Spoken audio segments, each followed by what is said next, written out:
Hello everyone, welcome to my channel voice of Komali. ఎలా ఉన్నారు అందరూ? చిన్నపిల్లలకైనా పెద్దవాళ్ళకైనా evening time healthy snack recipe. First కళాయిలో మినపప్పు యాడ్ చేసుకొని మీడియం ఫ్లేమ్లో అడ్జస్ట్ చేసుకొని గోల్డెన్ కలర్ వచ్చే వరకు ఫ్రై చేసుకోవాలి. ఈ రెసిపీకి మినపప్పు అయితేనే టేస్ట్ బాగుంటుంది అండ్ హెల్త్కి కూడా చాలా మంచిది. ఈ లైట్గా గోల్డెన్ కలర్ వచ్చే వరకు ఫ్రై చేసుకోవాలి. మినపప్పు ఫ్రై అయిన తర్వాత ఒక ప్లేట్లో పక్కన పెట్టుకొని చల్లార్చుకోవాలి.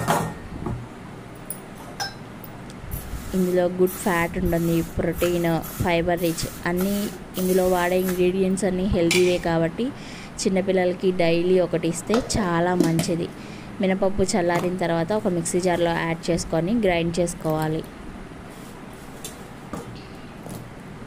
ఇప్పుడు మన స్వీట్నెస్కి తగినట్టు బెల్లం యాడ్ చేసుకొని ఇంకొకసారి గ్రైండ్ చేసుకోవాలి.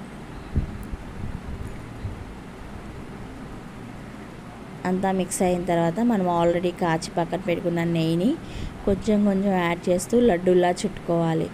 ఈ లడ్డూలు బ్రేక్ అవ్వకుండా నీట్గా రౌండ్ షేప్ రావాలండి. గట్టిగా ప్రెస్ చేస్తూ లడ్డూలు చుడితే బ్రేక్ అవ్వకుండా ఉంటాయి అండ్ రౌండ్ షేప్ కూడా నీట్గా వస్తుంది. నెయ్యి ఒకేసారి మిక్స్ చేయకుండా కొంచెం కొంచెం యాడ్ చేస్తూ లడ్డూలు చుడితే నీట్గా ఉంటుంది. ఇవి 8 కంటైనర్లో స్టోర్ చేస్తే 2 వీక్స్ వరకు ఫ్రెష్గా ఉంటాయి. ఎలా ఉందో ట్రై చేసి నాకు కామెంట్ చేయండి. Thank you for watching. Bye.